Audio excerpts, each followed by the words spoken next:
안녕하세요. 반려동물의 정보를 보다 쉽고 간단하게 알려드리는 우리 동네 수의사 신현준입니다. 지난번에 결막염의 전반적인 어떤 내용과 그리고 알러지성 결막염에 대해서 한번 정리를 해봤는데요. 지난 편에 이어서 결막염의 다른 종류에 대해서 정리를 하면서 마무리를 해보도록 하겠습니다.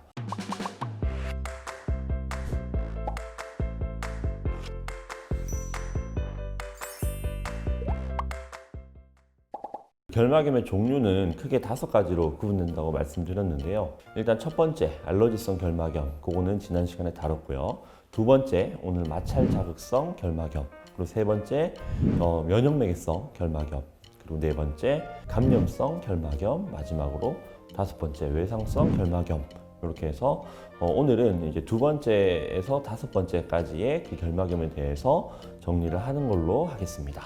자, 마찰 자극성 결막염이라고 하는 거는 반복적으로 물리적인 자극이 이루어지면서 결막염이 생기는 경우를 말합니다. 대표적으로 결막에 이물이 일단 들어가서 그 이물이 지속적으로 자극을 한다거나 각막 유피종이라고 해서 각막이 피부처럼 털이 나는 경우가 있습니다. 그 털이 자꾸 자극을 해서 결막염을 일으키는 경우도 가능합니다. 그리고 안검 쪽에 우리가 종괴가 나서 종괴가 작은 게 이렇게 나면 그게 계속 지속적으로 결막을 자극할 수 있고, 그리고 안검이 안쪽으로 이렇게 말려 들어간다거나 아니면 바깥쪽으로 외번이 되는 경우에도 결막염이 2차적으로 올 수 있습니다.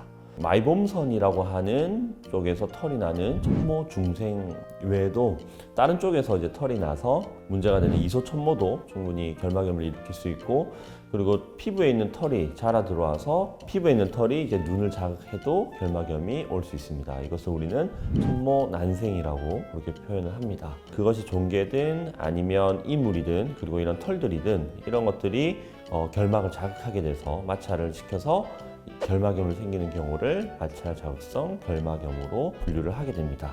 마찰 자극성 결막염의 치료는 아무래도 이렇게 결막을 직접적으로 자극하는 털이나 종괴를 제거를 해야만 아무래도 호전될 수 있겠습니다. 그리고 다음은 이제 세 번째입니다. 면역매개성 결막염입니다. 면역매개성이라는 표현을 우리가 많이 쓰게 되는데 질환에서 면역매개성이라는 것은 불필요한 면역 반응으로 인한 염증 반응을 얘기하는 거고요. 그걸로 인해서 그 자체가 질환이 될 경우에 면역매개성 질환이라고 부릅니다. 면역매개성 결막염 같은 경우에는 강아지와 고양이에서 종류가 조금은 다른데요. 일단 강아지에서는 그 상공막염이라고 하는 것이 대표적인 면역매개성 결막염으로 볼 수 있습니다. 상공막이라고 하는 것은 결막과 공막이라고 하는 것 사이에 있는, 즉 공막보다 약간 위쪽에 있는 막을 얘기하는데, 여기에 염증이 생기는 경우는 결막염의 한 분류로 생각을 하고요. 종류는 타입은 2가지 정도로 나뉘는데 넓게 분포를 하게 되는 미만성 상공막염과 그리고 결절 형태로 형성이 되는 결절성 상공막염으로 구분을 하게 됩니다. 여기서 우리가 구분해야 되는 것은 아까 말씀드린 공막염과 상공막염은 엄연히 다른데요. 공막염의 경우에는 상공막염보다는 흔하지 않게 발생을 하게 되고요. 공막염 같은 경우는 안내 심한 문제와 염증이 동반될 때 나타나기 때문에 훨씬 더 심각한 질환이라고 보시면 되겠습니다. 또 다른 종류는 이제 판누스라고 하는 건데요. 원래 판누스라는 것은 만성적으로 각막의 표층성으로 각막염이 생기는 경우를 우리가 판누스라고 표현을 하는데, 이 판누스가 각막뿐만 아니라 결막 쪽으로도 증상을 일으킬 수 있어서 이런 경우에는 이제 비정형적인 판누스다 이렇게 표현을 합니다. 그래서 이것도 결막염의 한 종류로 일단은 볼 수 있겠습니다. 다음은 이제 고양이인데요. 고양이에서는 이제 호상구성 결막염이 좀 흔하게 있습니다. 원인 자체는 이제 면역매개성으로 특발성으로 온다라고 이제 알려져 있고요. 호상구가 다른 어떤 그 백혈과 혼재돼서 결막에 이제 침륜이 되는 것을 호상구성 결막염이라고 합니다. 보통 각막염도 같이 동반이 되죠. 치료는 사실 이제 면역매개성이기 때문에 강아지에서의 상공막염 치료와 좀 동일하게 그렇게 치료를 하고 있습니다. 고양이에서 발생할 수 있는 다른 면역매개성 결막염에는 지질 유가종성 결막염 등이 있습니다. 자, 그리고 이제 네 번째로 이제 소개드릴 것은 감염성 결막염에 대한 내용인데요. 일단 강아지에서는 허피스 바이러스가 대표적인 바이러스성 결막염을 일으킵니다. 아데노 바이러스 2도 결막염 좀 일으킬 수 있고, 홍역이나 인플루엔자도 바이러스성으로 결막염을 일으킬 수는 있습니다. 다만 얘네들은 전신질환을 동반하기 때문에 결막염만 일으키는 원발성 바이러스성 결막염은 보통 허피스 바이러스인 경우가 많습니다. 보통 이제 어린 강아지에서 면역이 약한 어린 강아지나 아니면 진짜 면역 억제 치료를 받고 있는 강아지에서 호발하게 되고요. 증상은 조금 비특이적이긴 합니다만 결막에 궤양을 동반한다거나 아니면 점상 출혈을 동반하는 경우가 있습니다. 그래서 이런 바이러스성 결막염은 건강한 강아지에서는 그래도 자연적으로 치유되는 경우도 있고요. 항바이러스 약이나 항생제를 활용해서 치료를 하게 됩니다. 감염 중에는 바이러스 외에도 기생충성 결막염이 있는데요. 대표적으로 안충이 있습니다. 이 안충은 파리를 통해서 감염이 되게 되고요. 산책을 많이 하는 경우에 실제로 눈 안에 이렇게 알을 까서 1에서 한 1.5cm 정도 되는 이제 성충으로 자라서 눈의 불편감을 유발하게 되죠. 이런 경우에는 직접적으로 안충을 제거하고 그리고 항기생충약, 목 뒤에 바르는 제품이라든지 먹는 약을 통해서 일단 치료를 하게 됩니다. 그리고 그 외에도 사상충류도 실제로 그 결막염을 일으킬 수 있는데요. 이거는 결막의 결절을 형성하는 게 좀 특징적이긴 합니다.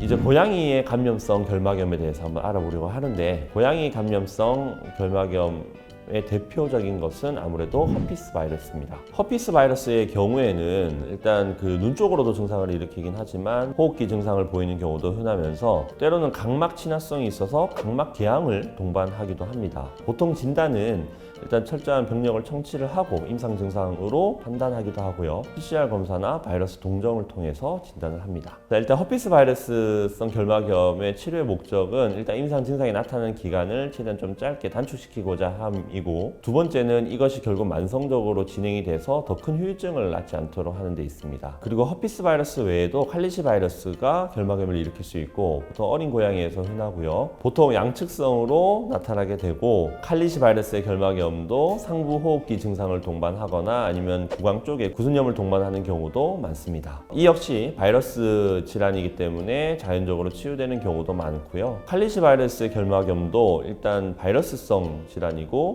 실제로 자연 치유되는 경우도 많이 있습니다. 그리고 고양이에서 세균성으로 이제 결막염을 일으키는 종류에는 클라미디아 펠리스라고 하는 거와 그리고 마이코플라즈마가 대표적입니다. 결막을 심하게 붓게 하는 게 특징이고 만성적인 결막염으로 진행되는 경우도 많습니다. 이러한 경우에는 이제 항생제를 한 3-4주간 전신약물을 복용해서 치료하는 경우도 많습니다. 자, 그리고 이제 마지막으로 외상성으로 오는 결막염입니다. 외상성이라는 건 말 그대로 외부의 자극에 의해서 결막염이 오는 경우인데요. 동거묘가 있거나 동거견이 있을 때 실제로 앞발톱이나 이런 데 상처가 나서 실제로 결막 쪽에 출혈을 보이며 내어나는 경우가 대표적입니다. 그래서 결막이 많이 좀 붓게 되고 아까 말씀 결막하 출혈이 동반되는 경우도 있고요. 결막에 이제 궤양이 생기는 경우도 있습니다.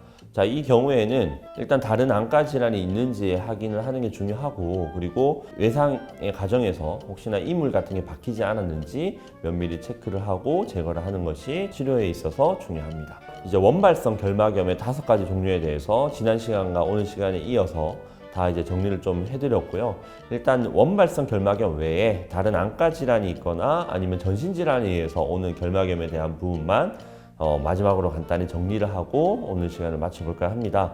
먼저 이제 다른 안과 질환이 있는 경우에는 보통 결막염이 흔하게 동반이 되는데요. 대표적으로 안검염이라든지 아니면 눈물이 부족해서 안구 건조증이 오는 KCS라고 하는 안과 질환과 그리고 각막 궤양, 그리고 이전에 잠깐 언급드렸던 곡막염이나 포도막염 등도 일단 결막염을 쉽게 동반하게 됩니다. 그리고 전신 질환에서도 일단 결막염을 유발하는 경우가 있는데 가장 대표적으로 림포마 라고 하는 종양에서 양쪽 눈에 결막염을 동반하는 경우가 흔히 있고요. 그리고 홍역이나 그런 인플루엔자와 같은 전신 바이러스 질환, 그리고 그 응고장애, 그리고 혈소판 감소증과 같은 이런 혈관성 질환들도 2차적으로 결막염을 유발할 수 있어서 결막염은 눈 자체의 문제가 아닐 수 있다는 점을 반드시 기억하고, 그 원발성 결막염이 아닌 경우에는 다른 안과 질환이나 다른 전신 질환이 있는지를 반드시 체크를 해야 되기 때문에 눈이 충혈이 되고 눈곱이 꼈을 때는 병원에 내원해서 그런 종합적인 진단과 치료를 받으시길 바랍니다.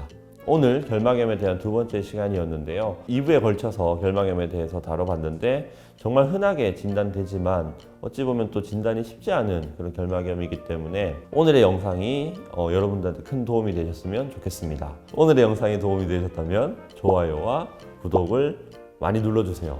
안녕.